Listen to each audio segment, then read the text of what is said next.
At the company's annual gala, I was about to present an award when I overheard two employees whispering backstage, "Hurry up. The wife's about to hand a trophy to the mistress, can't miss this year's floor show. Been sick of that old crow Serena forever. Luna's play is genius, want a front row seat to my humiliation?" I hooked the corner of my mouth, took the microphone, and walked on stage. Below, the little secretary Luna shot me a gaze equal parts taunt and amusement. I knew she was waiting for me to fall flat. I also knew the $1 million top sales prize that should have been mine already carried her name. The day before the gala, reigning sales queen that I was, my husband Chase had suddenly tapped me to be the ceremony's presenter. I'd thought it an extra nod to sales, turns out it was his private love letter to his side piece. I cleared my throat and unfolded the card. "The first award I'll present tonight, Best." Before I could finish, Luna rose, glowing. "Best Corporate Traitor Award. And the winner is..." Before we continue, subscribe to this channel and tell us in the comments where you're listening. The instant the words left my lips, the hall fell graveside quiet. The fake smile on my husband Chase's face froze. Beside him, Luna's delicately painted features shifted from triumph to shock before the triumph had even faded. Chase recovered first. Leaning toward the stage mic, he hissed, "Serena, have you lost it? Get down here, now." I ignored him and strode to center stage. Behind me the giant LED wall, which had been looping glowing year-end stats, blinked to a new slide, a purchase order, a $5 million order to Hongfa Hardware. Next to it, the identical order, except the total read $2 million. I raised the microphone so every syllable rang clear. "As you all know, our flagship project this year is the South Point Star development. I spent 3 months on it, drank until I coughed blood, to pry that deal from Jordan's grip. Projected margin, 30%. Yet when we closed the books, the profit was 10. I kept asking myself where the leak was. I paused and swept my gaze across the audience. The head of procurement was already trembling. Then I realized, someone tampered with purchasing. I pointed at the screen. "The 5 million figure is what our books show. The 2 million one is the real invoice Hongfa issued. The missing 3 million, whose pocket did it land in?" The room detonated. Every head swiveled toward the procurement chief. He slid off his chair with a thud, sweat streaming. Not me, Mr. Vance." Chase's face had gone skillet black. He lunged for my mic but was blocked by the 2-inch security guards I'd hired, ex-special forces, towering like iron towers. He couldn't get within arm's reach. I continued. "Of course, this award isn't for the procurement chief. He hasn't the guts." The slide changed again. A high-resolution photo filled the screen, a man's face and his bank statements. It was Leo, Luna's cousin, a lowly buyer in procurement, whose account had quietly absorbed $3 million in unexplained deposits over 6 months. Leo, Luna's darling cousin. A year ago he was a small-town drifter. Thanks to Big Cousin he joined our procurement team, learned only one trick, skimming kickbacks. Those $3 million are his outstanding contribution to our shrinking profits. I looked down at Leo, who had gone fish-belly white.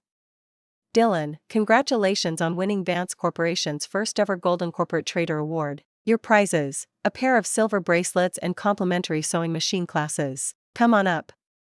Leo's knees buckled, he collapsed. His co-workers scattered like he had the plague. Luna shrieked. "Serena, you lying witch. My cousin isn't like that, this is slander." She charged the stage, but the guards held her back. Chase bellowed, "Security! Security! Drag this lunatic woman off." Too bad every in-house guard was already invited to coffee in the break room, my treat. I ran this show now. I stared coolly at Luna.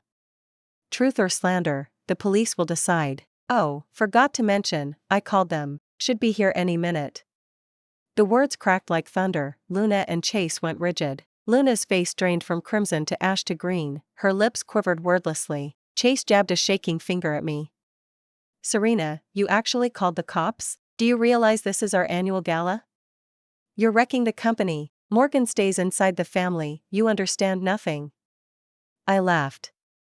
"Morgan? Chase, when you installed your mistress here, stuffed the company with her parasitic relatives, and humiliated your lawful wife in front of the staff, did you give one thought to Morgan? When you took my $1 million sales commission, won on nights without sleep and oceans of liquor, and handed the bonus check to her, did Morgan cross your mind?" I pointed at the $1 million check gleaming under the lights in Luna's fist. "That commission cost me blood. Yet you steal my glory to bankroll your affair, and you dare scold me for making a scene? My voice rose, each question a hammer blow. Chase, do you even deserve to speak my name? The employees erupted. They'd loathed Chase and Luna for ages but bit their tongues because he signed their paychecks. Now that I'd ripped off the mask, years of resentment poured out. Mrs. Vance is right, scumbag. The CEO's living off his wife and keeping a mistress, disgusting. Secretary Luna throwing orders around, so that's her ticket. Thought she was devoted to the company? More like devoted to the boss's bed. A tsunami of jeers slammed into Luna. The color left her pretty face, she swayed like a snapped lily. Watching her quake, I almost pitied her, almost. Ladies and gentlemen, quiet please. I lifted a hand. The ceremony isn't over. Award number 1 is done, here comes number 2. I turned to Luna and gave her my sweetest smile. This one's custom made for you. Cameron, congratulations on receiving the very first sleep your way to the top trophy. Serena, shut your mouth. Chase finally snapped. Bull-like, he broke past the guards and lunged at me. He never laid a finger on me. My stiletto met his gut first, 10 centimeters of heel, 100% force. The room gasped as Chase doubled over, face twisted in pain. I looked down at him, ice in my veins. 3 years of marriage, Chase, every drop of sweat I spilled for you, for this family, for this company. I kept thinking a heart must beat in your chest. I was wrong, you don't have one. I turned from the man kneeling on the carpet to the woman staring in horror. On the giant screen, the slideshow changed again. Now it was page after page of filthy WhatsApp chat screenshots. It was Luna showing off with her bestie. Landing a man is easy, just whisper sweet pillow talk. That washed-up Serena, always buried in work, deserves to be left out in the cold. Chase promised that once the company is stable he'll divorce her, and I'll be the real Mrs. Vance. Today he bought me another bag, the latest Hermes. Below were rows of photos of luxury gifts she'd received and selfies snapped in different hotel rooms. In the background you could always spot Chase's clothes or that signature Patek Philippe on his wrist. The evidence was rock solid, impossible to refute. Luna let out a shriek and covered her face, wishing the floor would swallow her whole. The catcalls from the ballroom grew even uglier. Shameless. A mistress proud of her title. Someone like you dreaming of running the firm?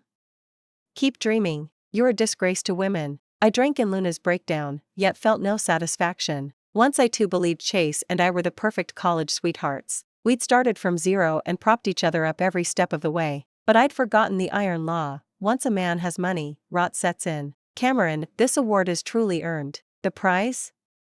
These chat screenshots that will secure your place in history. I'll print and frame them above your desk so you can admire your handiwork daily. Luna shuddered. She lifted her head and glared at me with poison. Serena, you vicious witch. You'll die a horrible death. I smiled. Maybe I will, maybe I won't, but your good days are over. Just then the banquet hall doors swung open. Several uniformed officers walked in. Who placed the emergency call? Every gaze snapped toward the entrance. The last traces of color drained from Chase and Luna's faces. I set down the mic and sauntered off the stage. That would be me, officers. There's a case of major embezzlement on the premises. I pointed at Leo, who was sprawled on the carpet. One officer stepped over and snapped handcuffs around his wrists. Leo wailed, "Sis. Bro. Save me." Luna tried to rush him but was blocked. "Ma'am, as the suspect's close relative and someone tied to this case, you'll need to come with us for questioning." Another officer moved toward Chase. Chase scrambled up, blustering, "What do you think you're doing? Do you even know who I am? I own this company." The officer calmly flashed a badge.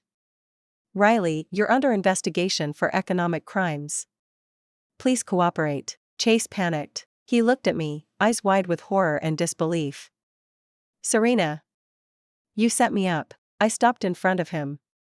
"Set you up? No, I just laid out everything you've done." "Oh, right, there's a third award left." From my clutch I pulled a dossier and slapped it against his chest. Ultimate Betrayal Award, winner, Chase. Your prizes. I paused, enunciating each word. "Are these divorce papers and a notarized statement that you leave with nothing?" Chase stared at the documents, eyes bloodshot. "Leave with nothing? Serena, on what grounds? I built this firm. You won't see a penny of it." He seemed oblivious that the cops were about to haul him away. Watching him, I felt only pity.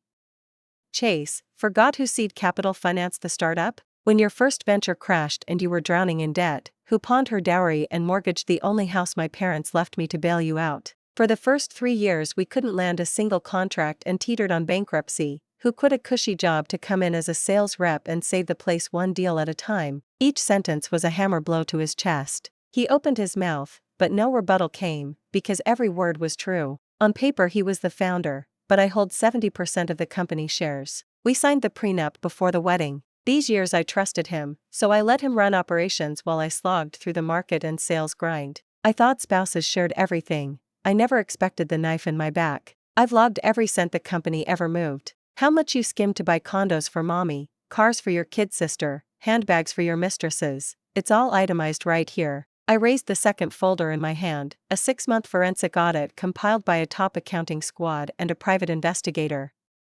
Plenty to keep you behind bars for 10 years. So, Chase, choose, sign, and we divorce like civilized people. I'll let the company ledger stay buried. Or take me to court, lose every cent and every shred of reputation, and then enjoy the prison sewing machines while I toast your fall. Chase stared in terror, as if seeing me for the first time. He finally realized I wasn't bluffing. I was ready to drag him through hell. A shrill voice sliced through the deadlock. Lay one finger on my son and see what happens. A fur-draped, jewel-encrusted matron burst in, Eleanor, Chase's mother. Behind her trailed his younger sister, Kara. Eleanor took in the sight of cops circling her golden boy and exploded. Serena, you black widow. You did this to my son. She charged like a mad sow, hand raised to slap me. I sidestepped, she staggered past and nearly face-planted. Kara caught her arm. Mom, are you okay? Bro, what on earth is happening? Spotting mommy, Chase looked as if salvation had arrived. Mom, stop them. Serena's framing me. She's stealing the company and having me arrested. Eleanor's fury doubled. She jabbed a finger at me, spraying spit. Barren hen. The Vance family must have sinned in a past life to end up with you. My son built this empire stone by stone, dream of snatching it? Over my dead body, she whirled on the officers. And you, how dare you manhandle my boy? He's a saint. This witch planted evidence. I watched her tantrum with cold detachment. I'd heard these insults so many times they'd lost all edge. Because I focused on business instead of babies, she'd wielded that failure like a blade. Once it cut deep, now it only made me laugh. Officer, obstructing justice is a crime, right? I asked mildly. The lead cop frowned and warned Eleanor. Ma'am, calm down. Interfering with an arrest is an offense. Eleanor wouldn't listen. Try taking my son and see. I'll die right here. She flung herself onto the marble floor, thrashing and shrieking. Help! Police brutality. If my son gets hurt, I'll kill myself right in front of you. Kara chimed in. My brother's innocent.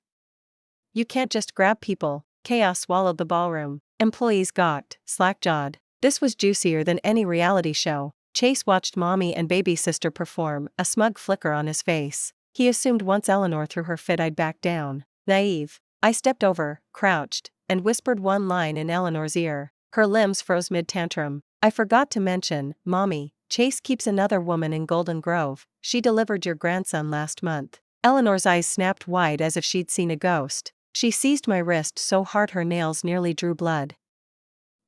What did you say? Her voice trembled. I shook her off, stood, and looked down at her. Don't believe me? The woman's name is Zoe, 24, fresh out of college. The baby is 1 month old. Go see for yourself. Golden Tower A, Unit 1102. Oh, and the condo?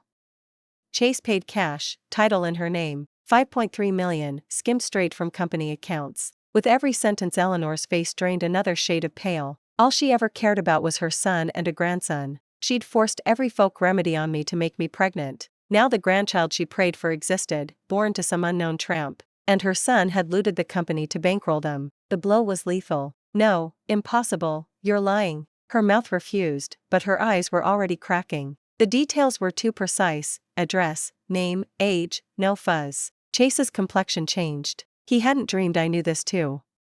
Serena. You investigated me. Sam exploded. Yes, I said calmly. From the first time you took Luna to a client dinner and had me drink for her, I started. Chase, you disgust me. I opened my phone, tapped a video, and held it in front of Eleanor. On screen, Chase cradled a newborn, doting. Beside him a pretty young girl nestled close, beaming. The backdrop, golden unit, the very one. Eleanor shook so violently the phone almost slipped. The last thread of hope snapped. She lurched up, not at me, at Chase. You animal. Her palm cracked across his cheek. You keep a mistress and sire a bastard. Have you no shame toward me, toward your dead father? Chase reeled. Mom, let me explain. Explain what, unfilial wretch? Eleanor hit and shrieked, sanity gone. Kara stood frozen, tugging her arm. Mom, stop, get lost. Eleanor shoved her away. You're as rotten as your brother. Turns out the money Kara blew on shopping sprees had also been siphoned by Chase. I'd spared Eleanor that detail, but she could connect the dots now. The whole family imploded. Even the cops winced. Enough, the lead officer barked. Everybody out, downtown, now. No more chances. Chase, Luna, and Leo were cuffed and marched out. Eleanor tried to throw herself after them. A policewoman pinned her back.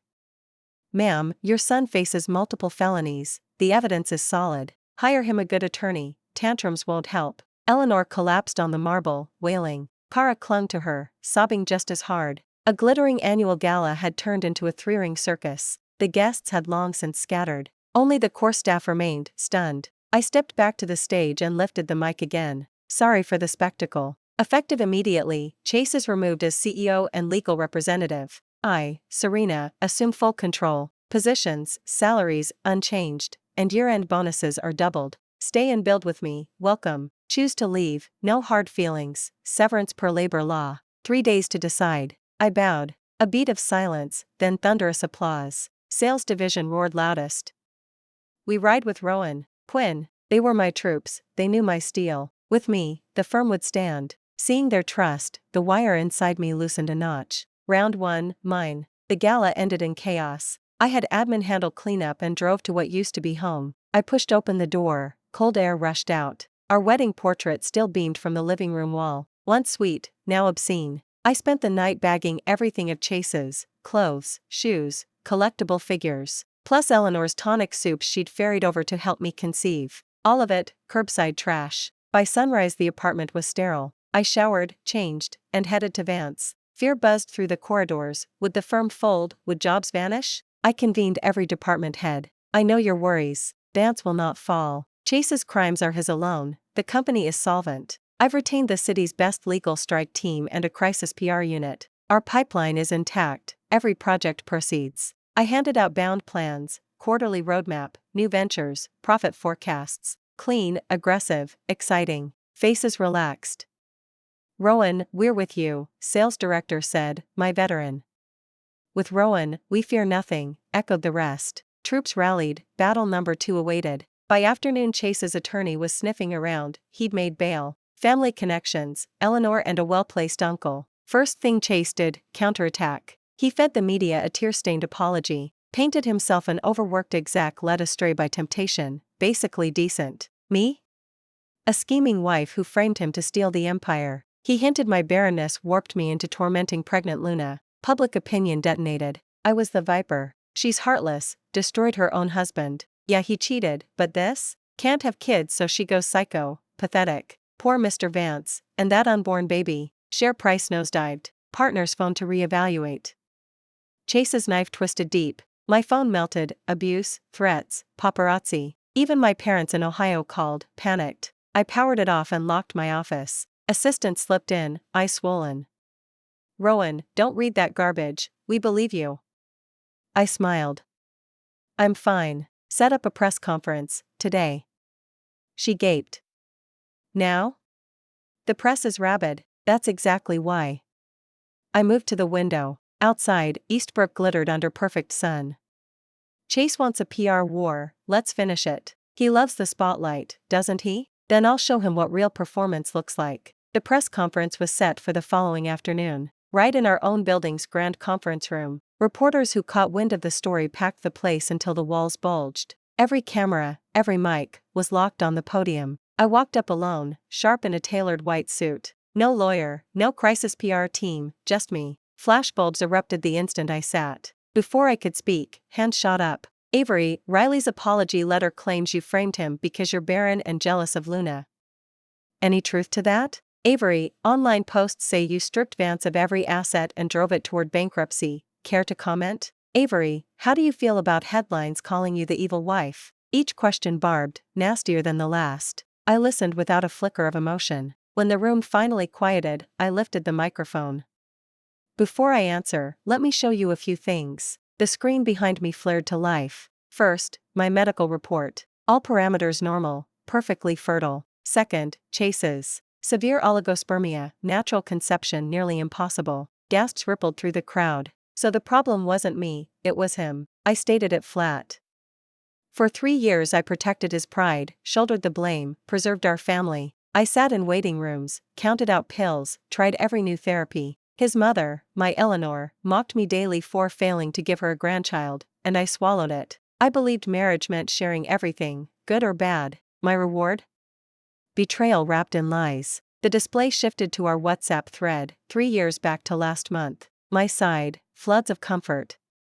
Babe, we're young, we've got time. This specialist is supposed to be amazing, let's book him. Don't give up, I believe in you. His replies grew shorter, colder. Got it. Busy. Stop nagging. The contrast silenced the room.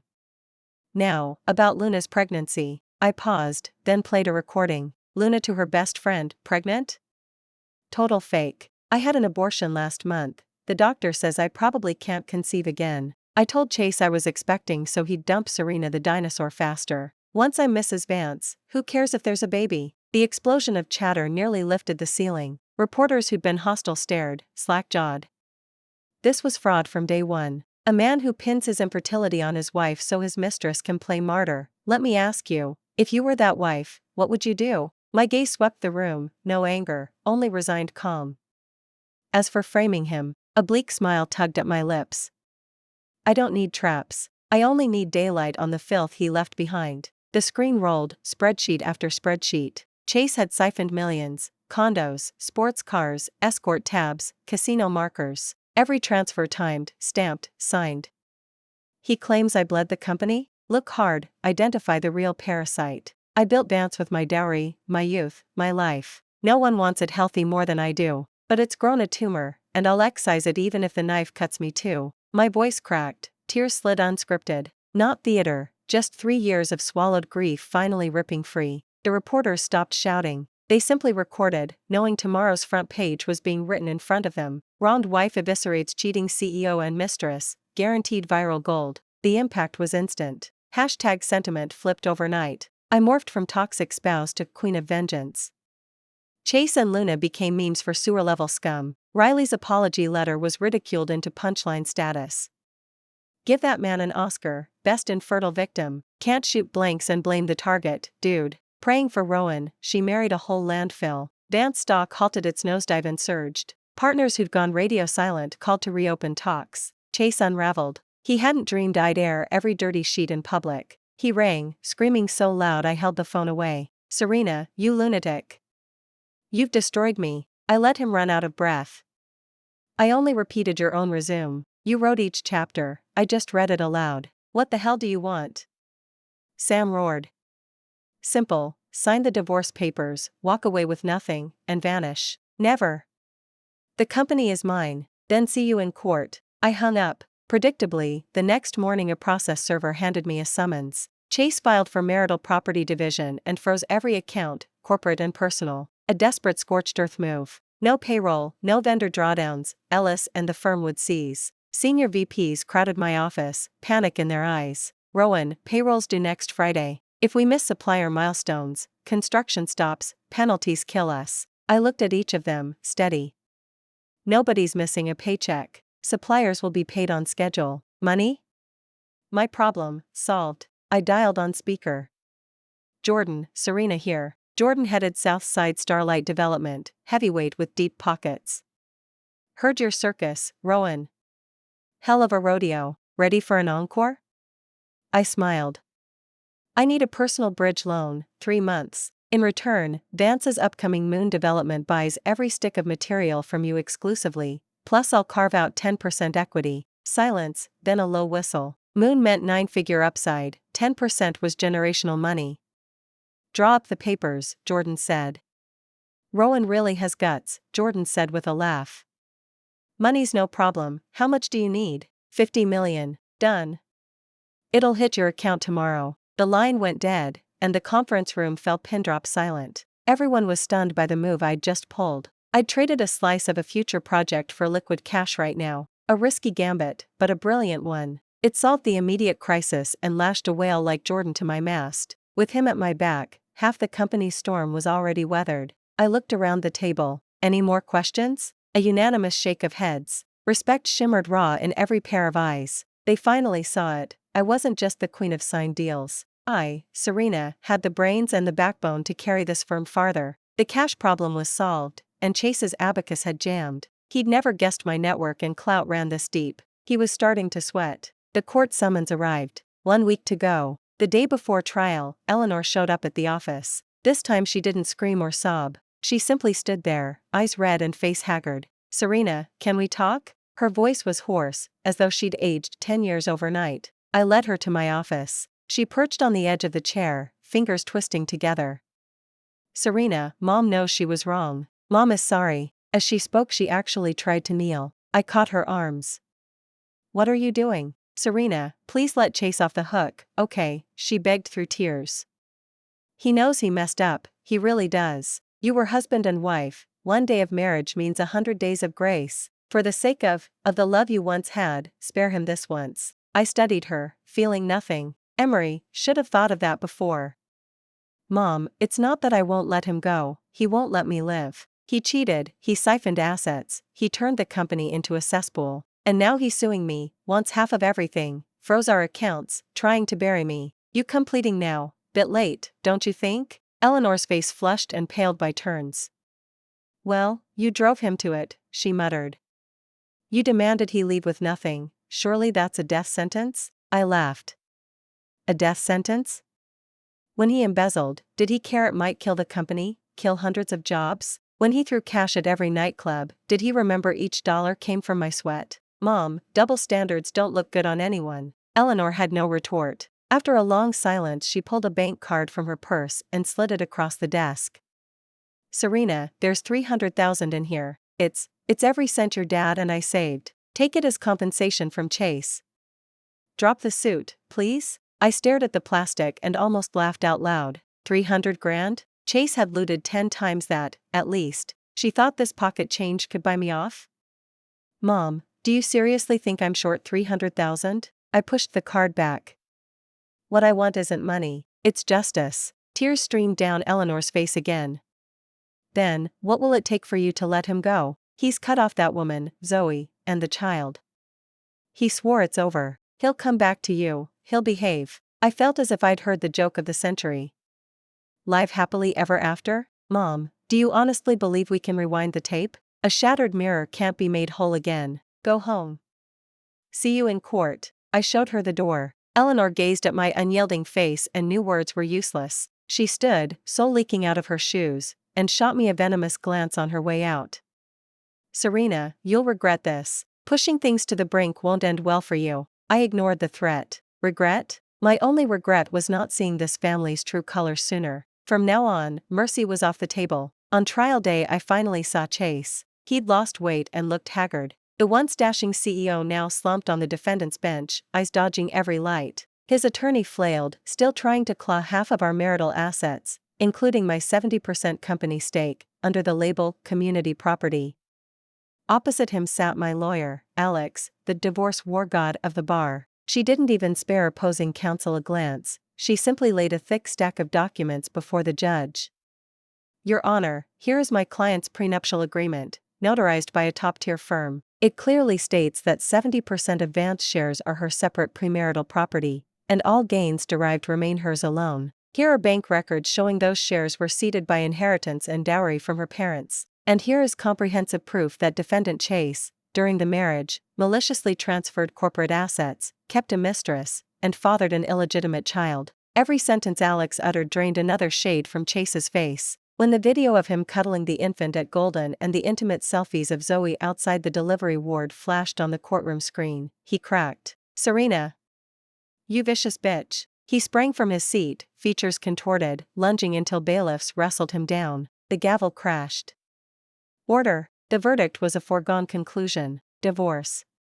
I reclaimed every grain that belonged to me. Chase left with nothing. As for the criminal embezzlement, given the astronomical sum and airtight evidence, 15 years behind bars waited for him. They say Eleanor collapsed outside the courthouse that day, sobbing till she blacked out. Her only son, her future, was finished. Luna didn't escape either. As his accomplice she earned 3 years. Her cousin Leo, the mastermind who thought prison sewing machines were a get-rich plan, scored the decade-long jackpot. And Zoe out west at Golden, still drunk on the fantasy of Sun Means status, received her subpoena before the bassinet cooled. The luxury condo deeded to her, purchased with dirty money, was seized and auctioned to plug the company hole. Witnesses claim she kept shrieking that the Van Cess were all frauds as guards evicted her with the baby in her arms. The farce was finally over. Everyone who'd tried to bury me lay buried themselves. 1 year later, the company moved into a premium midtown tower, footprint doubled. At the new annual gala I stood center stage under crystal chandeliers.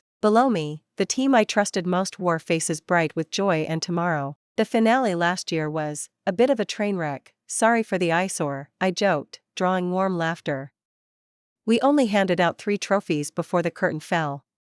Tonight I owe you the last award. I swept my gaze across every comrade who'd stood by me, raised my glass high. The final prize, best new beginning. The reward. I paused, let the grin I'd saved all year spread across my face. Is freedom, and a future held firmly in your own hands. The recipient, Serena. Thunderous applause rolled on and on. I tilted my head, drained the champagne in one gulp. To this scorching, splendid world, and to me, reborn from my own ashes, the end.